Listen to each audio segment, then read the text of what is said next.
কেন এই ৩২ যাকে আমরা বলছি স্বৈরাচারের আতুর ঘর, এটাকে ভেঙে ফেলে দেওয়াকে কেউ যদি বলে মব, এই হাইকোর্টে যে বা যেখানে আপনার প্রেসের কথা বললেন উনি, না ধরেন একটি সরকার গঠিত হয়েছে, আগে শেষ করে দিই, আপনি কথাগুলো শুনলে তারপর বুঝবেন। আপনি পুলিশের লিস্ট দেওয়া, জার্নালিস্টের লিস্ট দেওয়া, প্রতিটা প্রফেশনাল কে কত 15 বছরে কে কি করছে এই লিস্ট দেওয়া, এটাকে যদি কেউ বলে মব, তাহলে আমার যথেষ্ট অবজেকশন। কেন অবজেকশন আছে সেটা বলে দিচ্ছি। এই মব একদিন শুরু হয়নি। মব যাত্রাকে বলা হচ্ছে, এই বিক্ষোভকে মব বলে এক ইন্ডিয়ান বয়ান আমাদের এখানে চালু করা হচ্ছে, যাতে জুলাই অভ্যুত্থানটাকে সাবসার্ভিয়েন্ট করা হয়। দেখেন, মবের সোর্সটা হচ্ছে শেখ মুজিব। শেখ মুজিব 57 সালে পার্লামেন্টের মধ্যে 1957 সালে পার্লামেন্টের মধ্যে চেয়ার ছুঁড়ে মেরে ডেপুটি স্পিকার শাহেদ আলীকে মেরে ফেলে দেয়। সেটা মব। মব কোনটা? ইন্দিরা গান্ধীর সাথে চুক্তি করে সেই দেশকে বিলিয়ে দেওয়ার জন্য যে অস্থিরতা দেশে সৃষ্টি করে, সেটা মব। 72 সাল না 71 সালে 90,000 বিহারিকে সান্তাহার, মিরপুর, যশোর, চিটাগাঙে মেরে ফেলে দেয় মুজিববাদীরা, সেটা মব। বা আপনি 72 থেকে 75 পর্যন্ত 22,000 জাসদের কর্মীকে মেরে ফেলে দিলেন, সিরাজ শিকদার কই বলে আপনি আস্ফালন করলেন, সেটা মব। আপনি যাদের করছে জুডিশিয়ারির কথা বললেন, আপনি এখন আসেন বাকশাল কায়েম করে আপনি গণতন্ত্রকে হত্যা করলেন, ভোটের অধিকার কেড়ে নিলেন, আপনি নিজে একটা অনির্বাচিত রাষ্ট্রপতি হলেন, আপনি মানুষের সুন্দর মেয়েকে তুলে নিয়ে গেলেন, আপনি কৃত্রিমভাবে কালোবাজারি করে বাংলাদেশে দুর্ভিক্ষ করলেন, এবং তখন তার মন্ত্রীদের নাম আসলো বোতল মন্ত্রী, কারণ তখন তারা ড্রিঙ্ক করে পড়ে থাকতো আর দেশের মানুষ না খেয়ে মারা যেত। দেশের মানুষ জাল দিয়ে নিজের লজ্জা নিবারণ করত, সেটা মব। 36শে জুলাই মব না। দাওয়া নাই, কিছু নাই, তুমি নাচ মানে হচ্ছে মানুষ, সেটাকে তুমি বাড়াচ্ছ নাচ। আল্লাহ নাকি তাকে নাচতে বলছে। এত বড় দুঃসাহস অগাছির দেয়, আর আপনি একজন মুসলমান বলে এটা আপনি মেনে নেন, এটাকে আপনি মব বলেন? তাহলে আপনার ইমানটা কোন জায়গায়? জি, আপনার ইমানটা কোন জায়গায়? আমরা আগেও বলেছি আমাদের সামাজিক অনেক সূচকে এগিয়েছে। ফ্যাসিস্ট সরকার থাকুক আর যাই থাকুক, আমরা তো এগিয়েছি। রাজনৈতিক সূচকে আমরা পিছিয়ে গেছি, এতে কোনো সন্দেহ নেই। রাজনীতি এখনো আমি বলবো যে গণতান্ত্রিক স্ট্যান্ডে দাঁড়ায় নাই।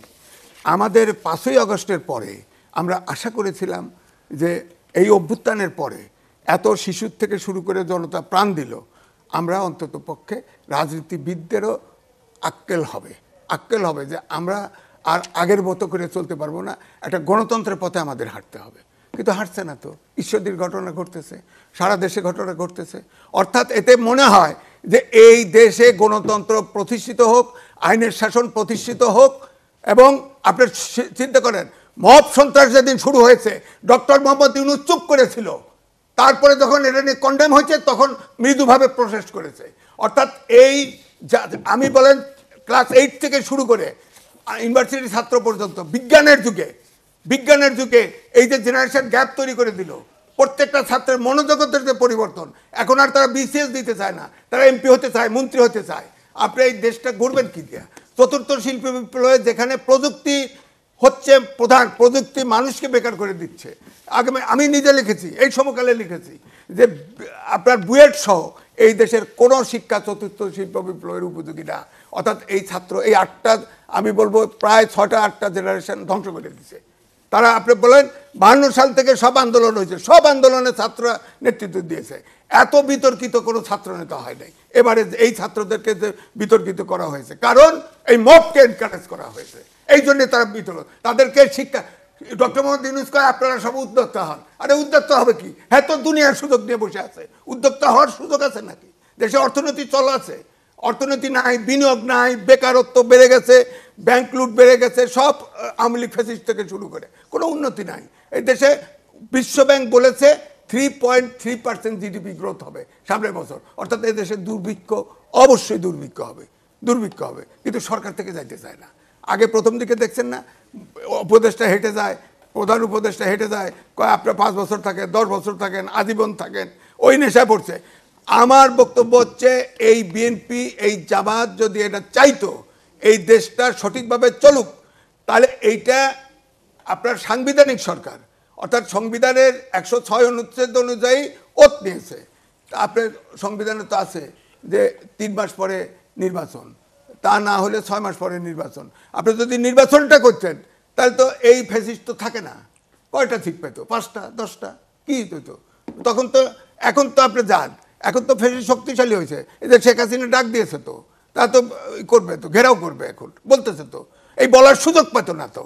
এটা হচ্ছে যে আমি বলবো বোঝার পুরাপুরি রাজনীতিবিদরা দেউলিয়া, তারা বুঝতে পারে নাই কখন কোন স্টেপ নিতে হবে। এই সরকার তো বোঝেই না, এখানে বলা হয় এনজিওগ্রাম সরকার, এটা তো কিছুই বোঝে নাই, এখনো বোঝে না, কোনো কিছু ঠিক করতে পারে নাই। এ দেশটা পুরা এলোমেলো। ইলেকশন সামনে, আপনি বলেন 4,500 সেন্টার হবে, কয়টা আইন শৃঙ্খলা বাহিনী আছে বলেন, কয়টা আছে? আর আর্মি থাকবে, স্ট্রাইকিং ফোর্স। হ্যাঁ, এই বিএনপি জামাতের যদি গোলমাল থাকে তাহলে স্ট্রাইকিং ফোর্স হয় থানা হেডকোয়ার্টারে থাকবে, নাই জেলায় থাকবে। আপনি দেখবেন সব ধান খেতে বাক্স নিয়ে চলে গেছে, পাট খেতে বাক্স নিয়ে চলে গেছে। কি করবেন? নির্বাচন করবেন কি করে? আমার বক্তব্য হচ্ছে ভারতে 1 মাস ব্যাপী নির্বাচন হয়। আপনি 300 আসনে যদি আপনার প্রশাসন ঠিক না থাকে, আইন শৃঙ্খলা বাহিনী ঠিক না থাকে, আপনি 2 ডিভিশন 3 ডিভিশন করে একবারে করতেন, তাহলে তো আপনি নিয়ন্ত্রণে থাকতো। আমার বক্তব্য হচ্ছে এই জন্যে কিন্তু ফিসফিস আওয়াজ হয়, নির্বাচন হবে তো প্রশ্ন করে, কিন্তু কারণ এখনো সব কিছু নিয়ন্ত্রণে না। কিন্তু ইউনূস সরকার কিন্তু নির্বাচন দিতে চায়, কিন্তু অভ্যুত্থানের শক্তিগুলা কে সংসদে কত আসন বেশি পাবে এই প্রতিযোগিতায় এই হানাহানি শুরু করে দিছে। এবং নির্বাচন যদি ব্যাঘাত ঘটে, নির্বাচন যদি না হয়, নির্বাচন যদি পিছে যায়, তাহলে আমি এই সরকারদের দায়ী করব না, এই অভ্যুত্থানের এই শক্তিগুলো দায়ী। জি, আমরা ব্যারিস্টার এস.এম. শাহরিয়ার কবিরের কাছে যেতে চাই। আপনি কি এমন কোনো শঙ্কা বোধ করেন কিনা নির্বাচন না হওয়া এই সিনিয়র সাংবাদিক এম এ আজিজের বক্তব্যের প্রেক্ষিতে? হ্যাঁ, কারণ এই উত্তরগুলো ওনার মধ্যেই দেওয়া আছে। 1 নম্বর হচ্ছে ফ্যাসিস্ট সরকার আমাদের অনেক কিছু করছে, খালি গণতন্ত্রকে হত্যা করছে। এই কথা শুনবো এত তাড়াতাড়ি এটা বুঝিনি। 5 লক্ষ কোটি টাকা নিয়ে যে সবাই আশঙ্কা করছিল হাসিনা চলে যাবে, দেশে দুর্ভিক্ষ হবে। আল্লাহর ইচ্ছা ইনশাল্লাহ এখন পর্যন্ত দুর্ভিক্ষ হয়নি। আর একটা কথা শুনলাম যে ব্যাংক লুট, কোনো ব্যাংক লুট হয়েছে এই হাসিনা চলে যাওয়ার পর, এটাও আমার জানা নাই। 36শে জুলাইকে আবারও ভালো করে বলতেছে, এটা আমার মতামত। আমি আরেকজন তো আরেকজন মতামত দিতেই পারে। আমার মতামত 36শে জুলাইকে যারা মব সন্ত্রাস বলবে, তারা ইন্ডিয়ার এজেন্ডা বাস্তবায়ন করার জন্য এদেশে আছে। দ্বিতীয় কথা বলে দিই, বললেন তো ভয় পায়, ব্যারিস্টার আরমানকে যে একবার জিজ্ঞাসা করেন, বাবার পক্ষে কোর্টে যে দাঁড়ানাটা যদি অন্যায় হয়, তার জন্য যদি 8 বছর 9 মাস আয়নাঘরে থাকতে হয়, তাহলে কে সাহসী না, এবং কেন এই লোকগুলোকে আয়নাঘরে নিল? ব্যারিস্টার মোমেন নিজামী সাহেবের ছেলে, তাকে কেন জোর করে এয়ারপোর্ট থেকে ইংল্যান্ডে পাঠায় দেওয়া হলো বাবার কেসে? কি করতে? একমাত্র অপরাধ বাবার কেসে সে উকিল। সো এই জন্যে যদি হয়ে থাকে, তারপর একটা কি, আবার অনেকে এখনই শুনলাম যে আওয়ামী লীগকে ভোটে অংশগ্রহণ করতে দিলে 4-5টা সিট পাবে। কী সমস্যা? যারা আওয়ামী লীগের পুনর্বাসন চায়, তাহলে কিন্তু নিরপেক্ষ নির্বাচন নিয়ে কিন্তু সংশয় দেখা যায়। তো ধরেন আপনি যেগুলি বললেন যে এই ধরেন আগ্নেয়াস্ত্র ব্যবহার করা হয়েছে, কোনো মামলা হয় নাই, কোনো গ্রেপ্তার হয় নাই, এখানে ইলেকশন কমিশনকে কিন্তু দায় দেওয়া যাচ্ছে না, কারণ শিডিউল ঘোষণার পরে ইলেকশন কমিশনের দায়িত্ব। এখানে তো আমি বলবো যে সরকার অ্যাজ এ হোল তাদের দায়িত্ব ছিল এটা। সেখানে আমার কাছে যেটা মনে হয় নরমালি, যে যেহেতু গোলমালটা হয়েছে বিএনপি এবং জামাতের মধ্যে, এখন অভ্যুত্থানের শক্তির ভিতরে এই দুইটাই বড়, সুতরাং আমার মনে হয় ইচ্ছে করে সরকারের পক্ষ থেকে অ্যাভয়েড করা হয়েছে। আর নাইলে এতক্ষণ তো গ্রেপ্তার বা মামলা কিছু হতো, হয় নাই তো। সরকার যদি অ্যাভয়েডই করে, আসলে সরকারের অর্জন কি এই ক্ষেত্রে? না, অর্জন হয়েছে কি, সরকারের অ্যাভয়েড করার টেন্ডেন্সি প্রথম থেকেই আছে। ধরেন এই যে মব সন্ত্রাসগুলি ঘটলো, এখনও কিন্তু মানুষের ভিতরে মনোজগতে সব কিছুতে শক্তি প্রয়োগ করার একটা মানসিকতা ওই মব সন্ত্রাস থেকে তৈরি হয়েছে। হ্যাঁ, যার ফলে আপনি দেখেন ওই যে মানিকগঞ্জে বাউল, সেখানে তো তাকে আপনার গ্রেপ্তার করা হয়েছে, তার বিচার হবে, কিন্তু তাকে মারা হয়েছে, তাকে নদীতে ফেলে দেওয়া হয়েছে, ইত্যাদি ইত্যাদি। এগুলো হচ্ছে তৌহিদি জনতার নামে এগুলি করা হচ্ছে। তা আমার বক্তব্য হচ্ছে যে এই মব, ধরেন ছাত্ররা ঢুকলো না ভিতরে, কোর্টের ভিতরে ঢুকলে সরকারের বিচারপতি পালায় গেল। তো এই জন্যই আমি বলছি শুরুর থেকে, তারপরে ধরেন ভাঙচুর, বুলডোজার লাগানো, এই যে এটার যে নেগেটিভ সাইড, হ্যাঁ, এইটা এখন আমরা ভোগ করছি, কারণ সন্ত্রাস মনোজগতে ঢুকে গেছে, শক্তি প্রয়োগ করা।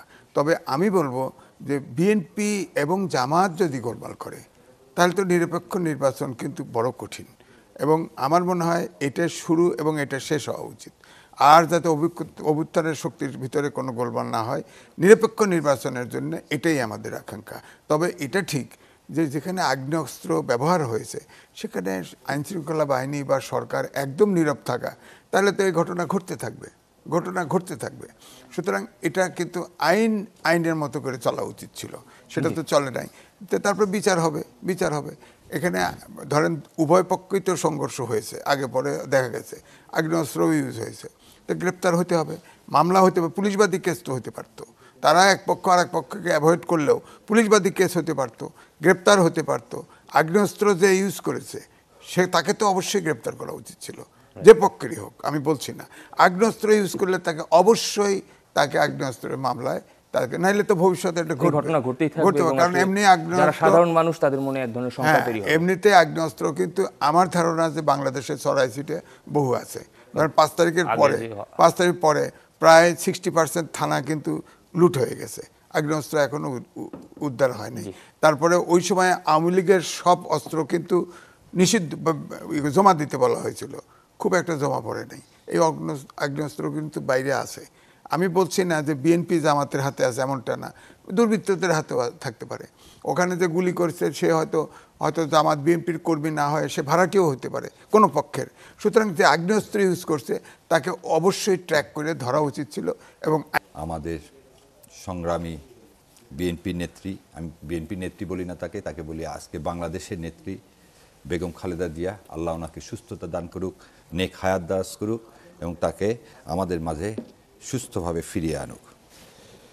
এই কথাটা বললাম এই কারণে, বেগম খালেদা জিয়া এমন একটা মানুষ, আপনার এই প্রশ্নের সাথে এটা রিলেটেড, আর ভাই যেটা বলছে সেখানে এটাও দরকার। এই কারণে তিনি কখনো নিজে মুক্তি চেয়ে কোনোদিন দরখাস্ত করেননি। তার ভাই বোনেরা দরখাস্ত করছে, ওনাকে দিয়ে কোনোদিন দরখাস্ত করানো যায় নাই। উনি অসুস্থ একটা মানুষ, তাকে ট্রিটমেন্ট না করিয়ে দিনের পর দিন আলিয়া মাদ্রাসায় নিয়ে যাওয়া হয়েছে। তাকে বলা হয় যে তার জেল হলো 5 বছর, এবং সেটাকে যে 10 বছর করে দিলেন সাজা বাড়িয়ে, তাকে পুরস্কার স্বরূপ অ্যাপিলেট ডিভিশনে নিয়ে যাওয়া হলো, পুরস্কার স্বরূপ অ্যাপিলেট। সো বেগম খালেদা জিয়ার যখন মামলা হয়, আমার গানের সিনিয়র এজে মোহাম্মদ আলী স্যার খুব করুণ কণ্ঠে বলেছে, এই যে বিচারের নামে যে অন্যায় করা হচ্ছে, অন্যায়টা কি এদেশ থেকে সমস্ত রাজনৈতিক কালচার, শিষ্টাচার এবং রাজনৈতিক উদ্দেশ্যে একটা মানুষকে আপনি যেভাবে দিনকে দিন তিলে তিলে মৃত্যুর দিকে ঠেলে দিচ্ছেন, এর বিচার একদিন হবেই। দেখেন 5 বছর থেকে 10 বছর করলেন, তাকে জেলে রাখলেন, তিনি সন্তান হারালো, তারপর কিন্তু তিনি এই দেশ ছেড়ে যায়নি। এবং বলা হয় তার লিভার সিরোসিস ছিল।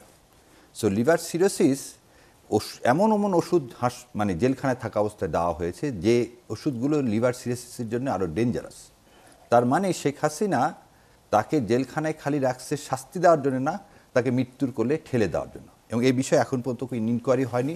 আমি সরকারের কাছে আমার ব্যক্তিগত বাংলাদেশের একজন সিটিজেন হিসাবে এই দাবি জানাই, এই ইনকোয়ারি হয়ে যে বিচারপতি যারা এর সাথে জড়িত, তাদের সবার বিচার হওয়া উচিত। কেন এই কথা বললাম? ভাই যে বললেন ছাত্রদেরকে ব্যবহার করা হয়েছে, ছাত্ররা সেদিন হাইকোর্টে গেছেন, অ্যাপিলেট ডিভিশনের জাজেরা কি পদত্যাগ করতে বাধ্য হয়েছেন। অ্যাপিলেট ডিভিশনের জাজেরা যে জাজ ছিল, প্রতিটা জাজ একদম তারা কিসে জড়িত? তারা জুডিশিয়াল কিলিংয়ে জড়িত। তারা যে শপথ নিয়েছিল যে কি সংবিধান রক্ষা করবে, মানুষের অধিকার রক্ষা করবে, সেই অধিকার রক্ষা করা বাদ দিয়ে তারা একটা মনস্টার তৈরিতে হাতিয়ার হিসাবে ইউজ হয়েছে। এবং যারা এই সংবিধানকে মানে এই সংবিধান, ভারতের তৈরি সংবিধানকে বাইপাস করে স্বৈরাচার হিসাবে শেখ হাসিনাকে যাতে পাকাপোক্ত করা যায় তার জন্য সব করছে। আপনি তো মেজর কিছু হয়নি।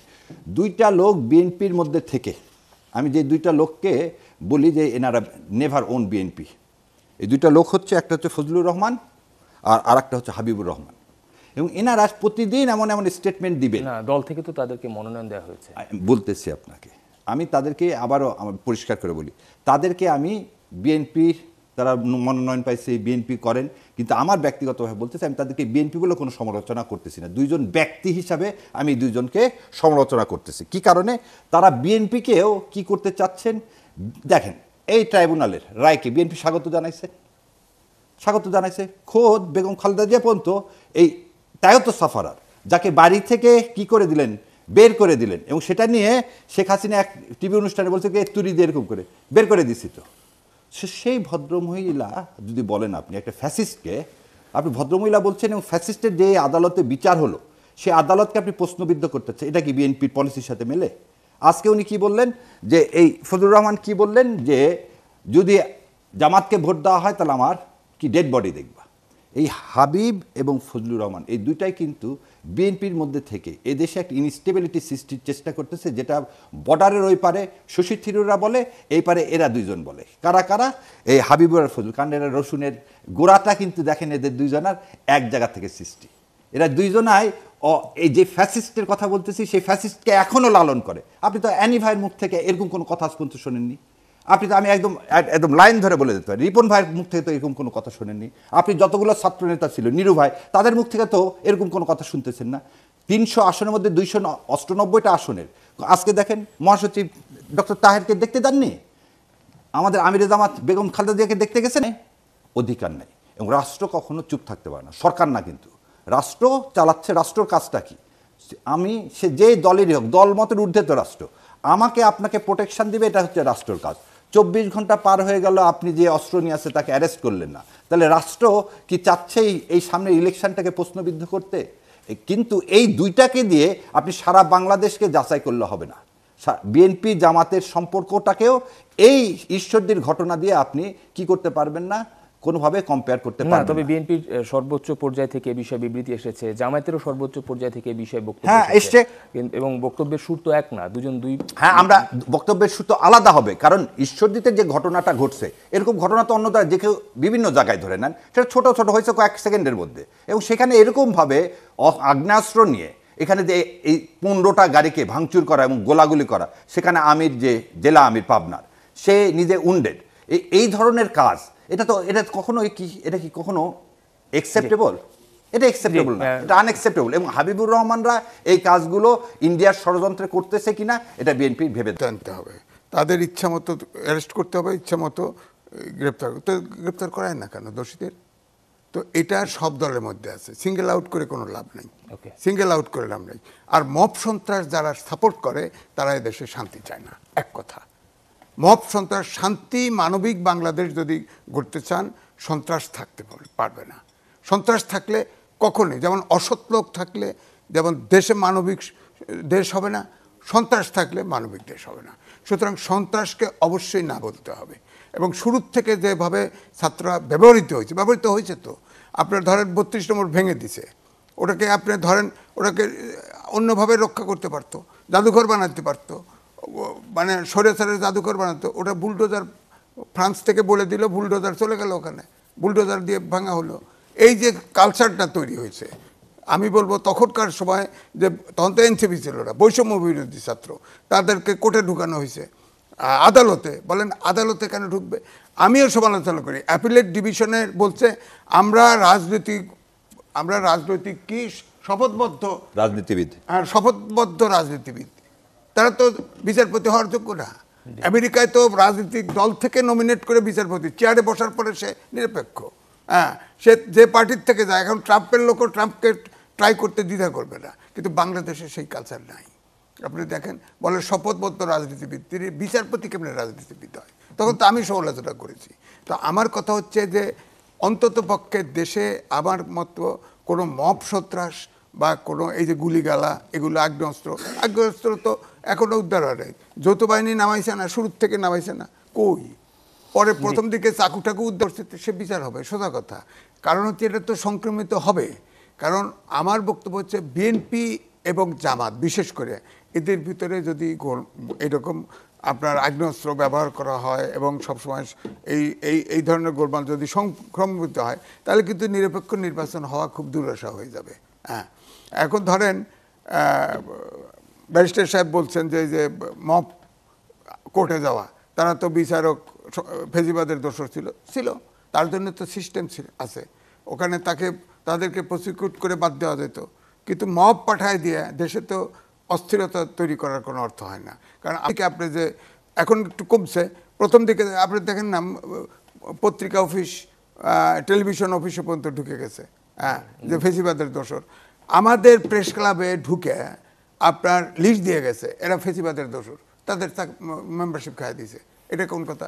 অথচ আওয়ামী লীগের রাজ্জাক সাহেব আপনার তারা সে গ্রেপ্তার আছে, তার বিচার হচ্ছে, অথচ তার কিন্তু কৃষি ইনস্টিটিউটে তার মেম্বারশিপ বহাল রয়েছে।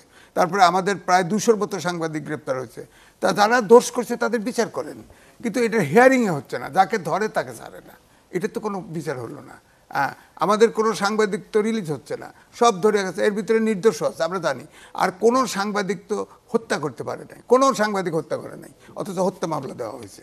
এগুলো তো তাহলে তো আপনার আইনের প্রতি শ্রদ্ধা, সরকারের প্রতি অশ্রদ্ধা আসবে। তো আইন শৃঙ্খলা বাহিনীকে দিয়ে করানো হয়, নাইলে এটা করবে কেন? প্রথম দিকে ছিল যে মামলা গেছে, মামলা নিলে দেখা গেছে সেই ফেসিবাদের আমলে একবার দেখলাম যে কোনো গাড়ি পড়ে নাই, বোম ফোটে নাই, অথচ 500 লোক আসামি। হ্যাঁ, ঠিক অনুরূপভাবে এই ফেসিবাদের দোষর করবে কয়ে। তো ধরেন এই যে আজকেও একটা ভিডিও দেখলাম, বলা হয়েছে এক ওসির সামনে দাঁড়ায় বসে বলতেছে